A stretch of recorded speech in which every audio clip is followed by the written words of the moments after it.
Of all the Japanese car makers, you can always count on Suzuki to build a conservative car. Apart from the fantastic Swift Sport, Suzukis are for level-headed people who prefer value for money than va-va-voom. But this could be about to change with the new Ignis. But let's be honest, in the past you've never got the sense that styling has been a key concern at Suzuki.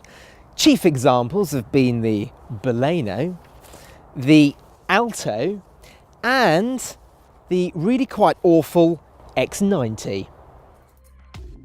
But not with this, because, well, just look at it.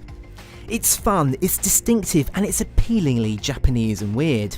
And it seems Suzuki has discovered retro styling because the rear pillars hark back to the Suzuki SC100 WizKid from the 1970s. The attention to detail on the outside very much is repeated in here because there's some really nice design themes in here. I love the way the body exterior colour is repeated on the door handles and on the transmission tunnel here, and I particularly love the way the WizKid styling cue is down there as well. I like the way the white contrasting trim is on the dashboard and on the door trims, and the quality in here is absolutely fine. Yes, these plastics are a little bit scratchy, but it all feels very well screwed together. There's a lot of adjustment in the driver's seat, which is good, although the steering only adjusts up and down, not in and out. There is a good amount of storage in here though. There's a couple of cup holders down here and a tray to put your mobile phone, and there's two easily reachable USB charging ports. There's a decent sized glove box, and the door bins pass the car by a big bottle test. Now if that's not enough, there's another cup holder here which also fits a 1.5 litre bottle of water.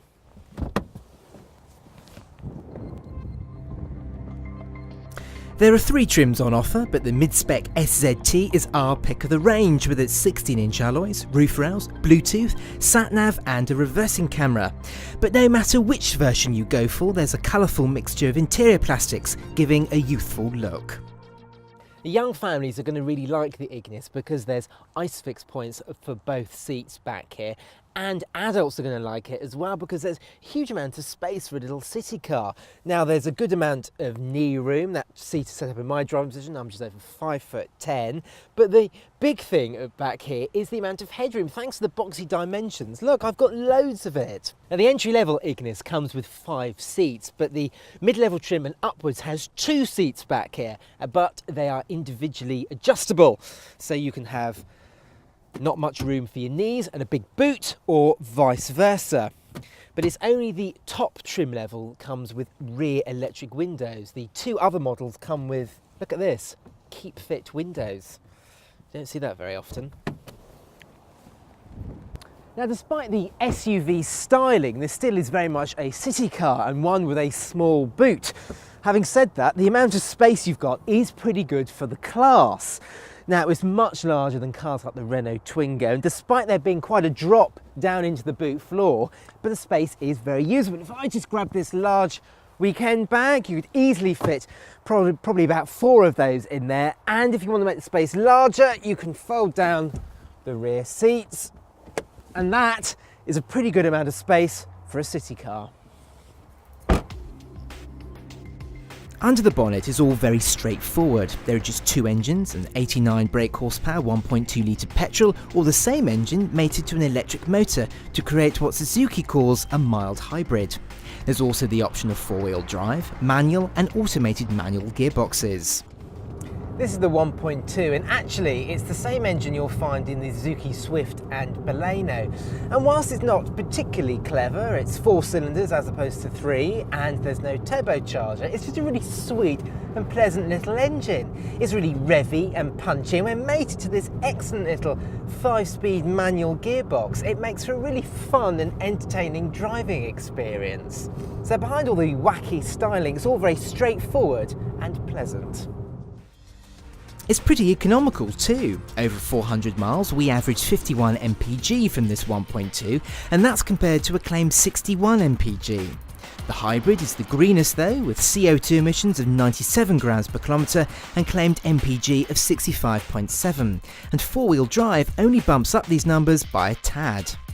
Something as quirky as this was never going to be faultless, was it? And there are a few problems with the Ignis, the first of which is visibility and that C-pillar, that quirky retro design C-pillar, because it is quite a blind spot. Elsewhere, well, this steering wheel only adjusts up and down, not in and out, which can mean getting the perfect driving position a little bit difficult. And whilst these seats look very comfortable on a long motorway journey, they're not particularly supportive.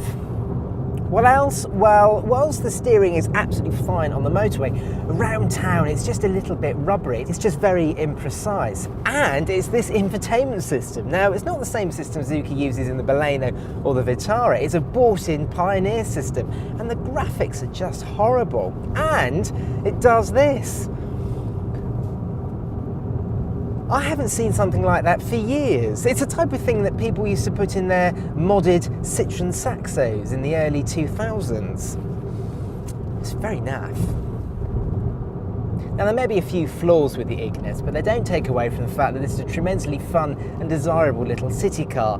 Now, if you're interested in one, make sure you check out our review of the Renault Twingo or our City Cars playlist. And don't forget to press our logo to subscribe to our channel.